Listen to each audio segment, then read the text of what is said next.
അമ്മ എന്ന കുടുംബത്തിനിടയിൽ നടക്കുന്ന പ്രശ്നങ്ങളെ ക്രിമിനൽ കണ്ണിലൂടെ കാണാതെ സമവായത്തിലൂടെ, സ്നേഹത്തിലൂടെ, സാഹോദര്യത്തിലൂടെ പരിഹരിക്കാനാണ് ചെയ്യേണ്ടത്.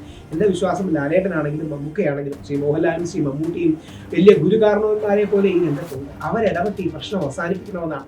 നമുക്ക് എല്ലാ അൻസിബയെ ഇഷ്ടമാണ്. ലാലേട്ടൻ്റെ ഏറ്റവും വലിയ ഹിറ്റ് പരമ്പരകളിലൊന്നായ ദൃശ്യം അൻസിബയിൽ സെൻറ്റർ ചെയ്താണ്. അതുകൊണ്ട് അൻസിബയെ വലിയ ഇഷ്ടമാണ്. പക്ഷെ അൻസിബ നിയമത്തിൻ്റെയും പ്രായോഗികതയുടെയും കണ്ണിലും കൂടി കാര്യങ്ങൾ കാണും. ഉദാഹരണം, ഞാൻ ഈ വിഷയത്തിൽ പല ആൾക്കാരോടും സംസാരിച്ചുകൊണ്ട് പറയുകയാണ്. അതായത് അൻസിബയുടെ മറുഭാഗത്ത് നിൽക്കുന്ന ആൾക്കാരോട് സംസാരിച്ചു, അവർക്കുണ്ടായ ബുദ്ധിമുട്ട് മനസ്സിലാവുന്നുണ്ട്.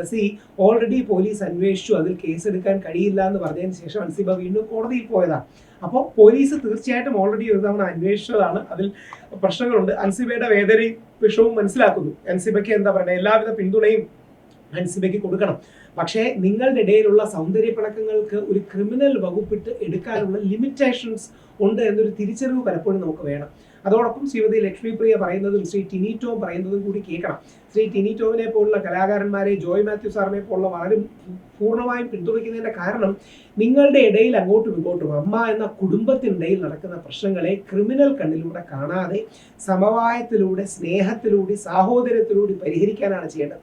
എൻ്റെ വിശ്വാസം ലാലേട്ടനാണെങ്കിലും മമ്മൂക്കയാണെങ്കിലും ശ്രീ മോഹൻലാലും ശ്രീ മമ്മൂട്ടിയും വലിയ ഗുരുകാരണവന്മാരെ പോലെ ഈ രംഗത്തുണ്ട്. അവരിടപെട്ട് ഈ പ്രശ്നം അവസാനിപ്പിക്കണമെന്നാണ്. നമുക്ക് അൻസിബയെ ഇഷ്ടമാണ്, ശ്രീമതി ലക്ഷ്മിപ്രിയയെ ഇഷ്ടമാണ്, ശ്രീ ടിനി ടോമിനെ ഇഷ്ടമാണ്. നിൽക്കുന്ന എല്ലാവരും നമുക്ക് പേഴ്സണലി പരിചയമുള്ളവരോ ഇഷ്ടമുള്ളവരോ ഒക്കെയാണ്. അല്ലെങ്കിൽ ശ്രീമതി നീനാക്കുറിപ്പ് അടക്കമുള്ള ഇതിൽ വളരെ ശക്തമായ നിലപാടെടുക്കുന്ന മായ വിശ്വനാഥ്ജി, ഞങ്ങളെയൊക്കെ പുരുഷാവകാശ പ്രവർത്തനങ്ങൾക്ക് ഒരുപാട് പിന്തുണയ്ക്കുന്ന മാഡമാണ്.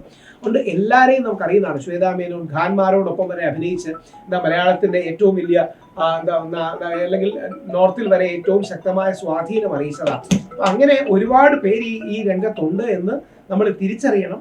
ഇവരുടെ ഇടയിൽ എത്രയും പെട്ടെന്നൊരു സമവായം ഉണ്ടാകട്ടെ എന്നാണ് പ്രതീക്ഷ. എൻ്റെ മായ വിശ്വനാഥ്ജി എനിക്ക് വലിയ ഇഷ്ടമാണ്. ഞങ്ങളെയൊക്കെ സപ്പോർട്ട് ചെയ്യുന്നതാണ്.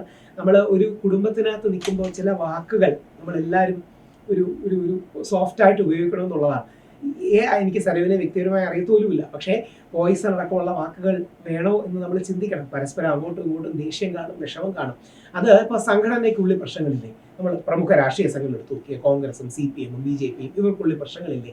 പക്ഷേ അവരുടെ പ്രശ്നങ്ങൾ അവർ പൊതുജന മധ്യത്തിലേക്ക് പലപ്പോഴും എത്തിക്കാറുണ്ട്. ഈ വിഷയത്തിൽ എല്ലാവരും എത്തിച്ചു. മാധ്യമങ്ങൾ, സിനിമാ താരങ്ങളാണ്ട് വലിയ താല്പര്യം തോന്നി. അപ്പോൾ എങ്ങനെങ്കിലും ഒരു സമവായം കണ്ടെത്തി, സൗഹാർദ്ദം കണ്ടെത്തി പോകണം. ആശയപരമായ വ്യത്യാസം കാണാം. ഇപ്പോൾ അമ്പലത്തിൽ നിന്ന് 75 ലക്ഷം രൂപ മേടിക്കണോ, അൻസിബ നമ്മുടെ എറണാകുളത്തെ മഹാദേവ ക്ഷേത്രത്തിൽ നിന്ന് മേടിക്കണോ, അൻസിബ ഒരു പൊസിഷൻ പറഞ്ഞു. അതിനോട് വിയോജിപ്പുള്ളവരുണ്ട്. അതിനോട് ബഹുമാന പുരസരം വിയോജിക്കുന്ന ഒരു വ്യക്തിയാണ് ഞാൻ. എൻ്റെ അഭിപ്രായം എന്ന് പറഞ്ഞാൽ അമ്പലമാകട്ടെ, പള്ളിയാകട്ടെ, മോസ്കും ചർച്ചും ആകട്ടെ, ആരെങ്ങനെ സ്പോൺസർഷിപ്പ് വന്നാലും വേണം. ഈ കലാകാരന്മാരെല്ലാം അമ്പലത്തിലും പള്ളിയിലും മിമിക്രി കളിച്ചല്ലേ പലരും വന്നിട്ടുള്ളൂ.